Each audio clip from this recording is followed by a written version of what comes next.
Hi. So here I am doing something else vulnerable, recording a video in public in my car, just like parked on a side street in front of someone's house. I'm out on an adventure, and I've been thinking about recording something kind of on my drive over here. I just went on like a little adventure through Wortley Village. I had the image today of going to this shop called Filthy Rabina Vintage here in London, in Wortley Village. We had come here, I think, yesterday, and I looked in the window, and there was all these beautiful clothing racks, and there was a lot of like creams and whites, and see, like, I'm just obsessed with this sweater. There's something about the white and knit that just is speaking to me. Kind of makes me feel like my grandma. Story for another day. She was an avid knitter. But apparently this is my vibe. Just like always wearing this sweater while I do these videos. Anyways, so when we were out, I saw in, and I've been thinking about it for like 24 hours, and then today just had the opportunity. Josh was like, my husband Josh was like, I'm leaving at 1. I was like, you know what, like, let's just take this opportunity to go out and take some time, go and see what happens. When I was driving, I had the thought of getting a matcha. There's this beautiful spot on Piccadilly called the Tea Lounge, and they open at 11, which is super like late. So every time we go out for our morning walk, I'm like, oh, I would love a matcha. And they have like the best cookies, and they weren't open. And so when I was driving, I was like, oh, I should just stop there and get my matcha. And I'm so glad I did. There's this really beautiful soul whose name I don't know. She's literally been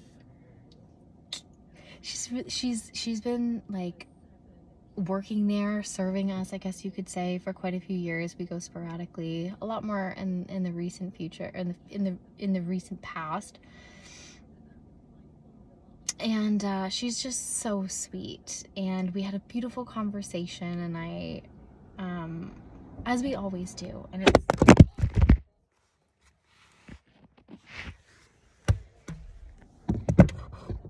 So anyone who does videos in their car, like, how do you set up? Like, what's the vibe? Like, where do you put your phone so that it doesn't do this? How's that? Is that okay? Okay.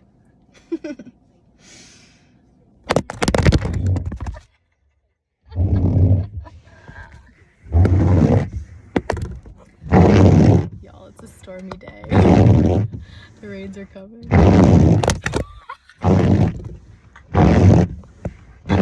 I don't know how to do this.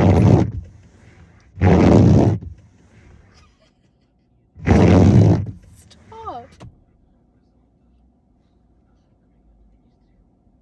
Is this chaos? Is anyone else feeling chaos energy?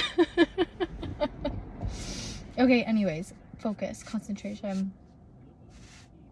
I'm driving through Wortley, and it's just giving me all of the feels. I just passed my daycare that I spent my like entire life in, basically, and one of my recent readings had said, just like go, I think it was Sarah Botticelli.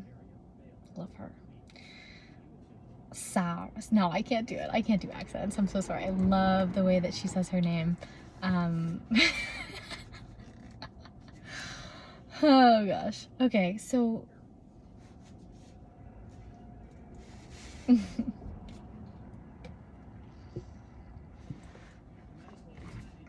she said, go drive through the neighborhoods that you want to live in. Start picturing your houses, picturing where you want to live. Go through all the little side streets and just like be in that energy, essentially. So it's been really nice driving through this area of town. I grew up in the other side of, so this is considered like Old South, but this is like the Wortley side. I grew up on like the Wellington Street side, which is a different vibe. Beautiful still. Old South is great, but like the Wortley side of things is just amazing. So it feels really good to be in here, be in this area. There's a house for sale. That's why I parked here. It's like literally like the next, so what made me turn down here was a sign that said 111 Elmwood, and I was like, well, I mean turn, of course. I thought that was the daycare, and it turned out that it's actually this beautiful, beautiful church building. But then I noticed that the daycare is just a little bit further down the street. And then, yeah, there's a house for sale, and I was like, we'll imagine, right? We'll imagine. I'm waiting for 555. That one I was like kind of counting down. But 555, change, you know, change in location, change in scenery. There's a lot of change happening. I can feel it. I can really feel it. At least, and it's like I'm trying to follow the signs that are saying like change is inevitable.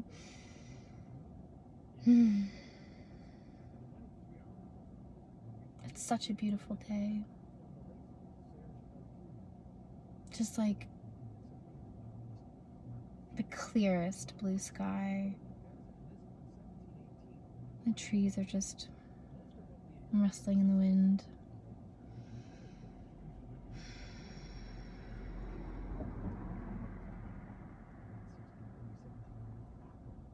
Everything's starting to transition. The leaves are falling off the trees, changing colors. Things are just getting thinner. You can just tell that fall is approaching. It's always about time, isn't it? Anyways. This has been so chaotic. I love it.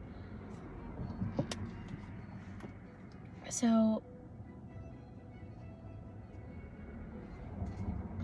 I don't have any cards today. I'm just out and about. I sometimes see channelers and people in their car just being like, I just got this download, like I have to tell it to you. I don't think I got a specific download. I just felt like this was the time. I had sensed that recording tonight might not have been an option, so this felt like the perfect opportunity to come here and kind of like preserve. I feel like I'm in like a preservation stage of this, just like an incubation. This feels so new and precious in a way. Like there's so much potential, like the seed that's now been planted. And I just want to see it sprout and grow. And sometimes I've noticed that when you have this like new exciting energy, sometimes you like want to share that with someone, and then it like just like kills the vibe, you know? It's like I don't want anyone to find out about this until the time is right. I don't want anyone to be like, oh my god, I saw your day 3 video and I'm on like day 5 and I'm like, oh god, I'm never gonna do this again. Please don't please don't look at me. Person that I know. Especially when like the message may not be received. And I feel I'm having a bit of deja vu. I'm feeling like the messages that I want to put forth are like really special, and there's been so many times that I felt like I've had a message and I've tried to gift that to someone and it just like doesn't land, or they're just not able to receive it. And there's the part of you that obviously you have to, you know, when you give a gift, you give a gift. What they do with it is completely up to them at that point. Like you cut the tie, you like kind of release that energy when you give it. But it can be hard to learn that,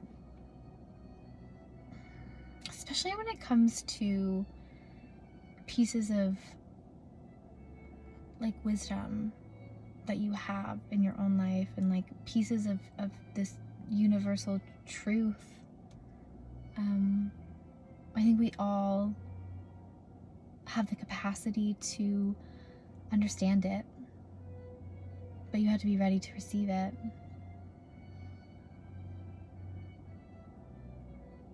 And then you get to the stage where you want to share it. And like, I'm at that stage, and that feels like a big responsibility. I have like a lot of journals that I've been writing in over the past couple of years, and a couple and I do some poetry. It's sometimes it's just a big mix of thoughts, songs, poetry, rants, intentions, lists, like just everything, right? Oh, I wish I had the quote. It's so funny. I wanted to pull my book out yesterday, but I didn't. But now it's a reminder. There's a little poem in there about, I don't even remember it. I wrote it so long ago, but you know, and I've spoken about this in my journals too, of like, how will I be remembered? How will my words be interpreted? Will people see my heart? Will people see my soul when I put these words and when I put these words out there? You know, what are they going to take from it? Like I mentioned yesterday, like the importance of your words matter, and it's like, it's not my responsibility in a way of how people interpret it. Sort of feels like it is though, right? Because there's also the thought of maybe consider not always saying something if the thought is not fully formed, if there's a little bit of poison behind it, a little judgment, a little frustration, like a little negativity. Sometimes it's better just to close that mouth and just like let it recycle within you until you're ready to speak it. Like, you know, how many times did I say it? Like, even me talking about this poem, it's like I had the opportunity to just think that, go read it, redigest it, think about it, and then I can come forth and actually bring it and give it some life properly, you know? I know there's some plants that you can like plant sideways, and that's like actually how it grows up, but like for the most part, it's like you want to plant things for the most optimal growth pattern, right? And I think words are seeds, seed words. But if I'm putting out words that are like pointed down and sideways, and they're not fully formed, and they're not able to be received well, like, you're not giving them the best chance to reach and be the most beautiful plant that they could be.